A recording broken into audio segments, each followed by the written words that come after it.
শারীরিক সম্পর্ক আছে, সে তোমার সাথে আপত্তিকর ভিডিও আছে, এটা তোমার সমাজ তুমি যেটা প্রকাশ করবে তোমার অর্ধেক কথা বলে, যেটা বলে নাকি সবার সঙ্গে ক্লিয়ার করতে হবে। স্বীকার করতেছে যে আমার টাকাগুলো নাকি নাই, আর এগুলো সব রিয়া শিখায় দিচ্ছে। ও আগে স্বীকার করতো যে আমার থেকে টাকা নিচ্ছে, মানে ওই টাকারই ও নিজে এটা করছিল, বলতেছে এটাও নাকি নয়। এই চুক্তিনামাটা কি? ও যে আমার থেকে টাকা নিছে ও নিজেই করছিল, বলছিল আমাদের তো সেরকম প্রমাণ নাই, আমি যদি কখনো অস্বীকার করি মানে এরকম এরকম, ও নিজেই কাগজে করছিল, স্ট্যাম্প করছিল। যেহেতু 3 মাস 13 দিন পর্যন্ত সময় থাকে, তো বিভিন্ন মেয়েদের সাথে এভাবে প্রতারণা করতেছে, বিভিন্ন মেয়েদের জীবন নষ্ট করতেছে, টাকা এভাবে নিতেছে। আমি এই জন্য আসছি যে ওর একটা ভালো শিক্ষা হওয়া উচিত, তা নাহলে ও আরো মেয়েদের সাথে এরকম কাজ করবে। আচ্ছা আপা, আপনি শেষ কি চাচ্ছেন একটু বলেন। ও যেন আর কোনো মেয়ের সঙ্গে এরকম করে টাকা পয়সা না নিতে পারে, কোনো মেয়ের ক্ষতি না করতে পারে, আমার টাকাগুলো যেন ফেরত যায়। শুধু ওর একার দোষ না, এর সঙ্গে রিয়া মনিও জড়িত। রিয়া মানে কি জড়িত? রিয়া মনির সাথে কি করেছে দেখো। মানে আমি আচ্ছা আপা, আপনি একটা জিনিস বলছিলেন যে রিয়া মনির সঙ্গে, রিয়া মনিকে ফুফু বানিয়েছে, বোন বানিয়েছে, এই বিষয়টা একটু ক্লিয়ার করেন।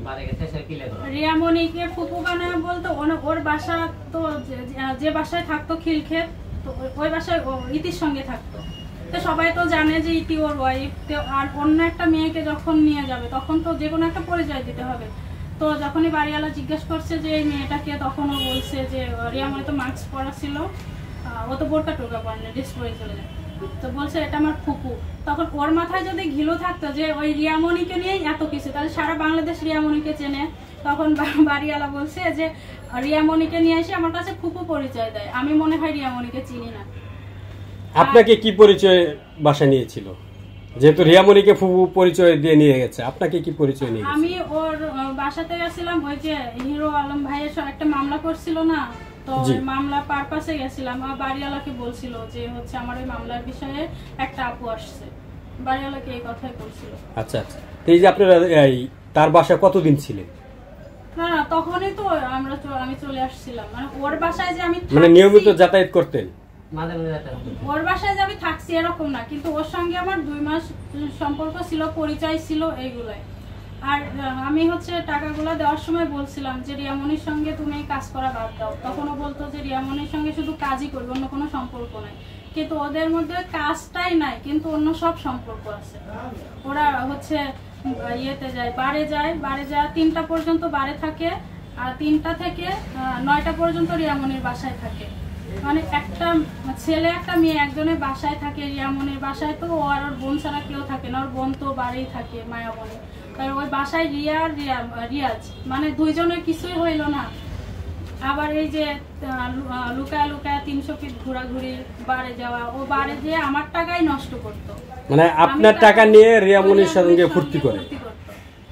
এটাই যে আপনি দেখার পরও কেন আপনি এটা দেখার পরেই তো আমি ওর সঙ্গে আর কোনো যোগাযোগ করে নাই, রাখি না। আমি তখন বলছি আমার টাকাগুলো দিয়ে দাও, তখন ও বলছে যে আমার থেকে কোনো নাকি টাকা নেয় নাই। আপনি যে স্বপ্নটা দেখছিলেন অভিকে বিয়ে করার, না না, ওকে নিয়ে মানে ও স্বপ্ন দেখার মতো ছেলে না যে আমি স্বপ্ন দেখলাম ওকে নিয়ে বিয়ে করবো, এটা করবো সেটা করবো, এরকম কোনো কিছু ছিল। আপু আপনি হয়তো বা এখন বলতেছেন না, কিন্তু আপনি যেহেতু 9 লক্ষ টাকা দিয়ে 7 লক্ষ টাকা দিয়েছেন, স্বপ্ন দেখেই কিন্তু দিয়েছেন। স্বপ্ন না দেখলে এত টাকা দিতেন না। এটা ভালোবাসতে দেবে, ভালো লাগতো। হ্যাঁ, ওই জন্য মানে একটা সম্পর্ক ছিল জন্যই তো দিছি, যে তার মানে বিয়ে করব এরকম কোনো সম্পর্ক ছিল না যে ওকে আমি বিয়ে করব ওই জন্য টাকা দিছি। মানে ওকে আমি যে কারোর সাথে সম্পর্ক হলে টাকা দিবেন? না না না, ওকে আমি হেল্প করছি, ও হেল্প চাইছে এই জন্য দিছি, আর ও বলছে টাকা আমাকে ফেরত দিয়ে দিবে। আচ্ছা আলম ভাইয়ের কাছে প্রশ্ন। আলম ভাই, আপনার কাছে যারা হেল্প নিতে আসে, পরে দেখি আপনার নায়িকা হয়, তাদেরকে নিয়ে মিউজিক ভিডিও বানান, তাদেরকে নিয়ে বিয়ে করে ফেলেন অনেক সময়। আসলে এই যে এখন তো 2 পাশে 2 নায়িকা, এদেরকে নিয়ে কি সিদ্ধান্ত নেবেন? আসলে আমি এখন কাজের মধ্যে থাকতে চাই, আর আপনারা সবাই জানেন যে এখন বিয়ে সাথে আমাকে চিন্তা ভাবনা নেই। এখন মনে করেন যেহেতু এখনো ডিভোর্স দিয়ে উনি এখনো বর্তমানে বয়স এবং 3 মাস, এখনো ডিভোর্স এখন সম্পূর্ণ হয়নি। এরও কিন্তু এখন অভি কিন্তু এক জামাই এখনো আছে, এরও 3 মাস হয়নি। এখন সামনের কথা কি আমি আলাদা কাজ নিয়ে থাকতে চাই, কোনো বিয়ে সাথে জড়াতে চাই না। এবং এই মেয়ে মনে করেন যখন এর সাথে সম্পর্ক হয়, যখন তোমার সাথে সম্পর্ক এর সাথে কি পরিচয় ছিল এটা বলো। বলছিল ইতি নাকি ওর ডান্স পার্টনার।